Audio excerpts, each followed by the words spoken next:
Salut à tous, aujourd'hui je suis heureuse de vous retrouver autour du jeu Mindbug pour continuer nos expériences. Voilà, on profite du réassort du jeu pour vous faire une nouvelle vidéo. Cette fois-ci, les expériences vont porter sur des stratégies offensives. Voilà, on a envie de taper bourrin aujourd'hui, donc c'est parti.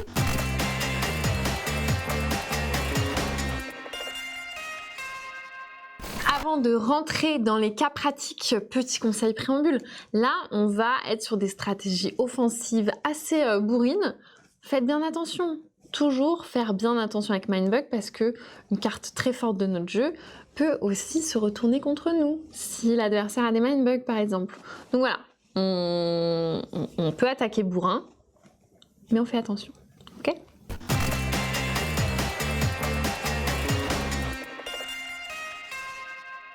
Là, on est au milieu d'une partie et je n'ai plus de créatures devant moi. Voilà, je suis face à un adversaire qui a une stratégie avec beaucoup de poses de créatures.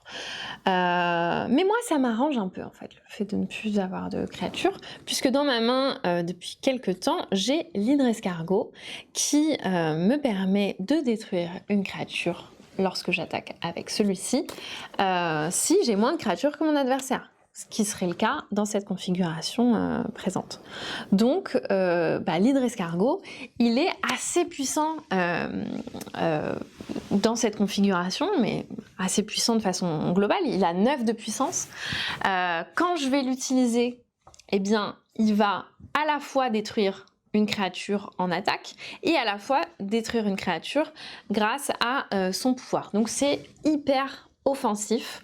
Ça va également contraindre mon adversaire dans sa pose, dans sa stratégie là, de toujours avoir plus de créatures. Il va potentiellement plus trop avoir envie d'avoir cette stratégie parce que face à l'hydre escargot, c'est pas bon d'avoir plein de créatures.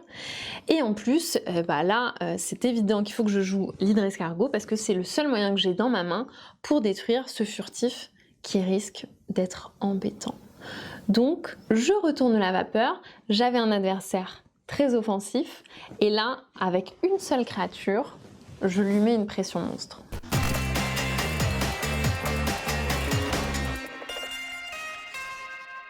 Autre partie, autre cas de figure, là on est plutôt en début de partie et j'ai une carte dans mon jeu que j'aime beaucoup en début de partie, c'est le Yeti solitaire.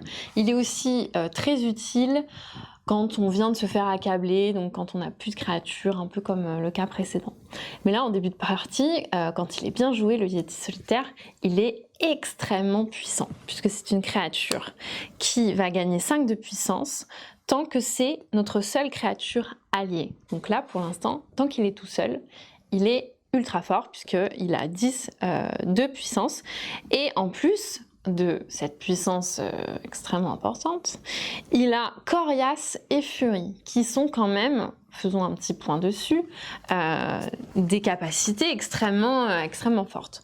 On refait le point. Coriace, ça veut dire quoi? Ça veut dire que il ne meurt pas tout de suite, il faut l'attaquer 2 fois et le vaincre 2 fois pour qu'il disparaisse.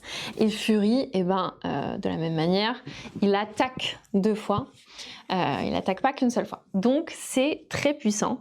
Dans cette configuration en plus là, donc je vais pouvoir, là mon adversaire a quand même des cartes très puissantes, mais pas aussi puissantes que mon Yeti solitaire. Et je vais pouvoir les dégager très rapidement, et en plus il n'a pas vraiment d'intérêt à me mindbug mon adversaire parce que on est en début de partie. Lui il a des créatures, donc pour que son Yeti se retrouve tout seul, il faudrait qu'il y ait du ménage avant, c'est pas très rentable. Donc son seul intérêt de me mindbug, c'est que moi je la joue pas. À ce début de partie, est-ce que ça vaut le coup? Sans doute qu'il laissera la carte se jouer, et donc je peux être sûre que ces 2 petites cartes là, elles vont rapidement déguerpir.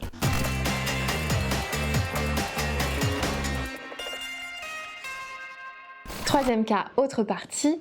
Là, on est sur des stratégies assez différentes, mon adversaire et moi, puisque lui va avoir plutôt des cartes de puissance assez faibles, des créatures de puissance assez faibles, alors que moi, des cartes de puissance assez élevées.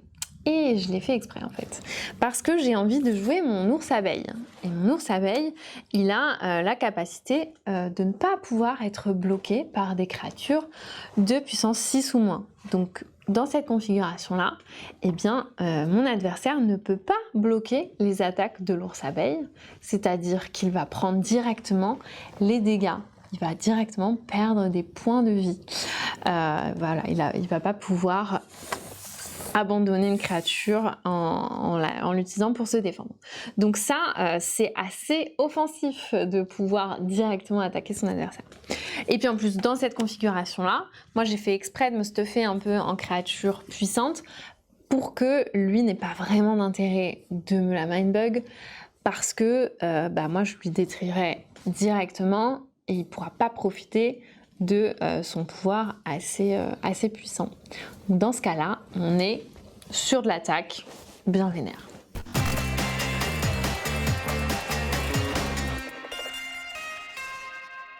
Donc dans Mindbug, comme on l'a vu, on peut vraiment s'amuser avec des stratégies bien offensives, avec des cartes très puissantes ou avec des effets de cartes assez contraignants pour l'adversaire. On peut aussi jouer avec des combos de cartes, par exemple avec le Scarabouclier qui nous permet d'augmenter la puissance de nos autres créatures tout en restant assez longtemps parce qu'ils ont la capacité coriace.